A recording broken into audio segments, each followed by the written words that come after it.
삼성전자가 초대형 잭팟을 터뜨렸습니다. 바로 미국 퀄컴의 5G 스마트폰 AP 칩셋 전량 수주에 성공한 것인데요. 수주 금액 규모는 1조 원대로 보도가 되었습니다. 정말 엄청난 규모의 계약이 성사가 된 것인데요. 이러한 좋은 소식을 바탕으로 삼성전자의 금일 주가도 6만 원을 돌파했습니다. 이번 계약은 파운드리 시장에서 전세계 1위를 질주하는 TSMC의 간담을 서늘하게 할 만한 계약이라고 평가할 수가 있겠습니다. 좋아요, 구독 한 번씩만 부탁드리면서 자세히 들어가 보겠습니다. 지난번에 저희 방송에서 삼성전자 파운드리가 퀄컴의 스냅드래곤 4 시리즈의 계약을 따냈다고 말씀을 드렸습니다. 이번 계약은 퀄컴이 야심차게 준비하는 주력 AP 칩셋인 스냅드래곤 875의 전량 위탁 생산 계약을 따낸 것으로 보여서 그 의미가 훨씬 더 크다고 볼 수가 있겠는데요. 삼성전자 측에서는 전량 수주라고 공식적으로 언급을 하진 않았지만 관련 업계 언론들에서는 전량 수주라는 이야기가 나오고 있습니다. 이후 나오는 보도들을 참고해 봐야겠죠. 삼성전자가 TSMC를 제치고 퀄컴의 대부분의 물량을 따낸 것이 의미가 큰 이유로 크게 두 가지가 언급될 수가 있겠습니다. 첫째, 당초 스냅드래곤 875는 작년 하반기와 올해 상반기만 하더라도 TSMC 측이 모든 물량을 가져갈 것으로 예측이 되었습니다. 그러나 스냅드래곤 875의 게이밍 특화 버전이라고 볼 수 있는 스냅드래곤 875G 모델을 삼성전자 파운드리가 제조할 것으로 업계에서 이야기가 나왔고, 이 875G의 물량은 전체 스냅드래곤 875 물량 대비 소량일 것으로 예측이 되기 때문에 퀄컴이 새롭게 출시하는 프리미엄급 AP의 물량은 TSMC가 많은 비율 가져갈 것이 기정 사실로 보였습니다. 그러나 스냅드래곤 875 물량 모두를 삼성전자가 가져간 것인데요. 이렇게 퀄컴이라는 메이저 기업이 제조하는 프리미엄급 제품 수주를 업계 1위인 TSMC를 제치고 삼성전자가 차지했다는 점에서 분명 큰 의미를 부여할 수가 있습니다. 두 번째로 해당 공정에는 최신 미세 공정 5나노 공정이 도입된다는 것입니다. 이미 TSMC는 7나노를 넘어서 5나노 양산에 들어갔고, 삼성전자 역시 올해 하반기에 5나노 공정에 본격 도입할 것으로 보이는데요. 평택 2라인의 가동이 본격화되었죠. 업계 최초로 EUV 공정을 적용한 차세대 D램 제조가 본격화되었고, 내년부터는 낸드 플래시, 파운드리 등의 주요 제품도 생산될 예정입니다. 지금까지 7나노 시장에서는 TSMC가 삼성전자에 비해서 절대 우위를 가져간 것이 사실입니다만, 삼성전자가 퀄컴의 5나노 파운드리 계약을 대량으로 따내면서 5나노 시장부터는 그 판도가 달라질 것으로 충분히 긍정적으로 예측할 수 있는 대목이겠습니다. 삼성전자의 5나노 공정은 그동안 많은 중화권 언론의 견제를 받아왔습니다. 특히 대만의 디지타임즈 등 많은 언론들이 삼성의 5나노 공정 수율 문제를 놓고 지속적으로 문제 제기를 해왔었죠. 삼성전자 역시 어느 정도 내부에서 이러한 문제점을 인지한 것으로 보이고 개선시켜 왔죠. 8월 컨퍼런스 콜에서 5나노 공정의 수율 문제는 걱정할 수준이 아니라는 공식적인 답변이 나왔습니다. 스냅드래곤 875 시리즈는 퀄컴의 향후 주력 모델입니다.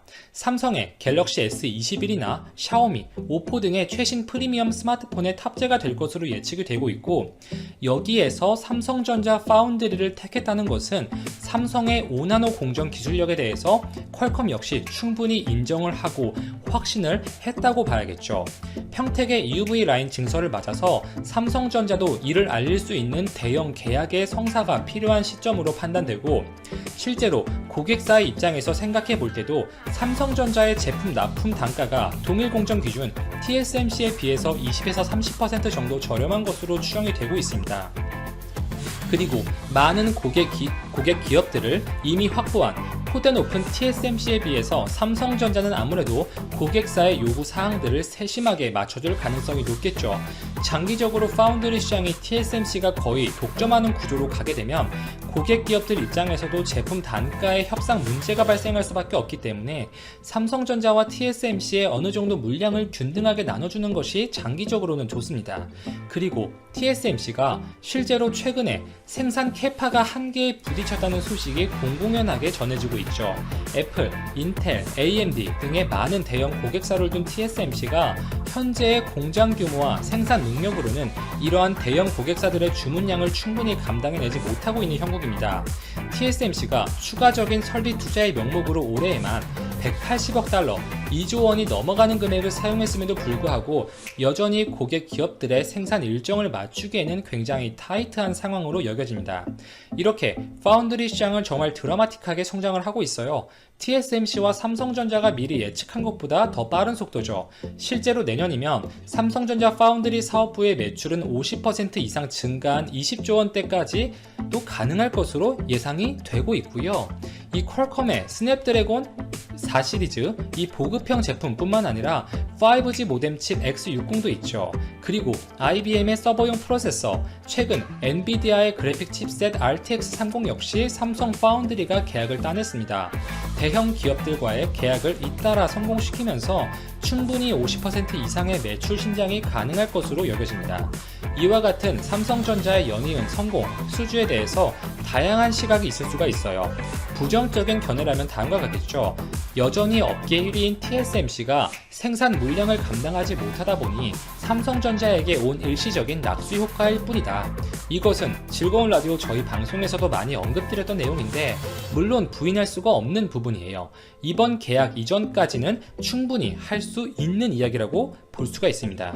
그러나 오늘 전해드린 소식, 퀄컴이 자사의 최신 주력 제품이라고 할 수 있는 스냅드래곤 875를 삼성 파운드리에게 거의 전량으로 맡긴다. 이것은 삼성전자의 5나노 최신 공정 기술력을 인정했다고 해석할 수 있는 부분이에요. 단순한 낙수 효과로 치부하기에는 분명 무리가 있고 이 고객과 경쟁하지 않는다를 기본 모토로 내세운 TSMC와는 다르게 삼성전자는 설계부터 제조까지 다 하는 종합 반도체 기업이라서 많은 팹리스 기업들이 삼성 측의 최신 공정에 대한 설계 도면을 넘기기 꺼려한다는 시각이 많았죠.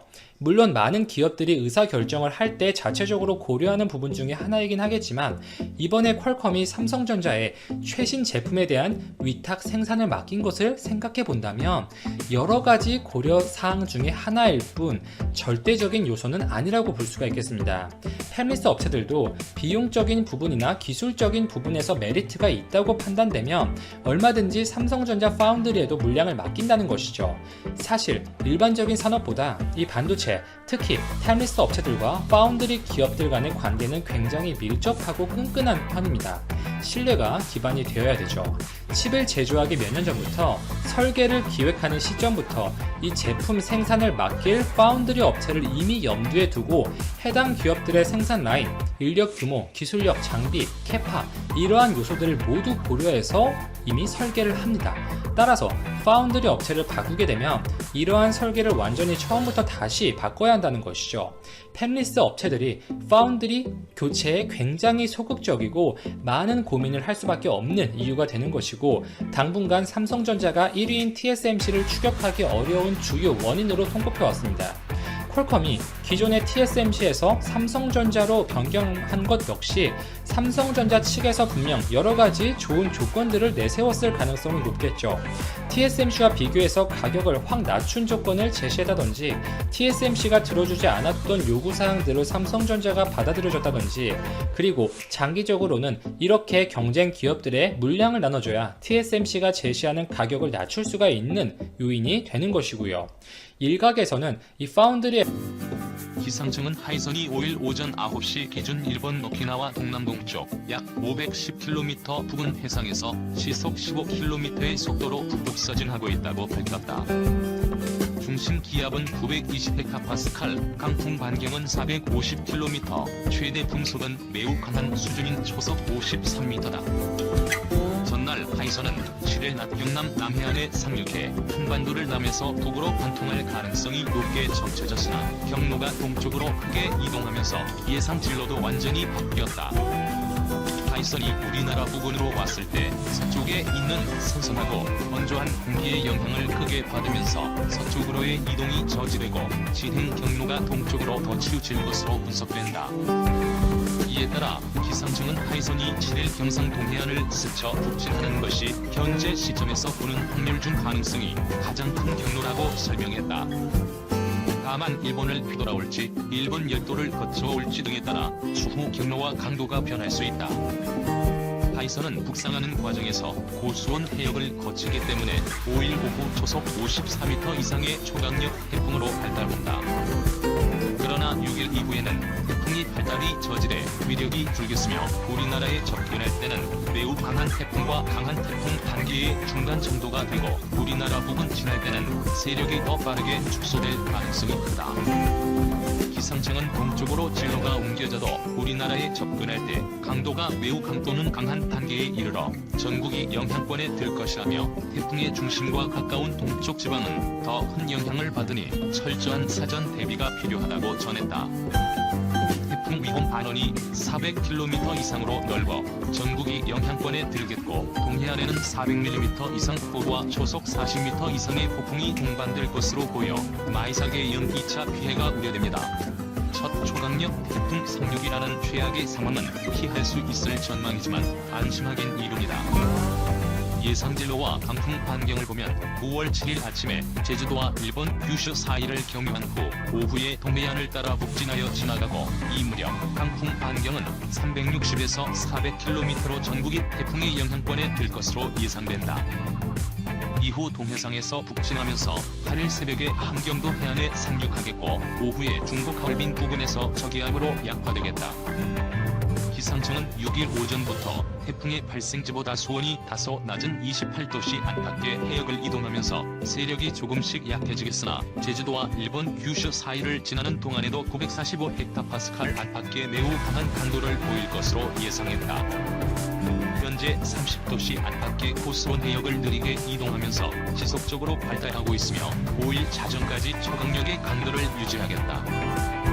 기상청은 우리나라 서쪽에서 접근하는 차고 건조한 공기와 동쪽에 위치한 북태평양 고기압의 세력에 따라 태풍의 진로와 강도가 매우 유동적이라며 차고 건조한 공기가 태풍을 향해 빠르게 접근하거나 북태평양 고기압이 동쪽으로 조금 더 이동할 경우 예상 진로가 동편할 가능성이 있다고 밝혔다.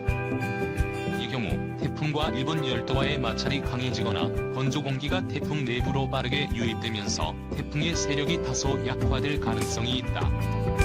기상청은 5일 오후 4시 30분 현재 태풍 북쪽의 비구름대에 의해 제주도와 경상도, 전남 남해안에 비가 내리고 있으며 6일 오후에 전국으로 비가 확대되겠고 이후 7일 밤에 제주도와 남부지방부터 비가 그치기 시작하여 8일 오전에 대부분 그치겠다고 예보했다. 태풍의 이동 경로와 가장 가까운 경상도와 강원 영동, 울릉도, 독도를 중심으로 100에서 300mm의 매우 많은 비가 내리겠고 전라남도와 전북 동부 내륙, 제주도는 100에서 200mm, 제주도 산지, 지리산, 덕유산 부근 300mm 이상, 그 밖에 전국에는 50에서 100mm의 많은 비가 내리겠다. 또한 9월 6일 오후에 제주도를 시작으로 7에서 8일 새벽 태풍의 이동 경로와 가장 가까운 경상도와 강원 영동에 최대 순간 풍속 시속 90에서 145km의 매우 강한 바람이 불겠다.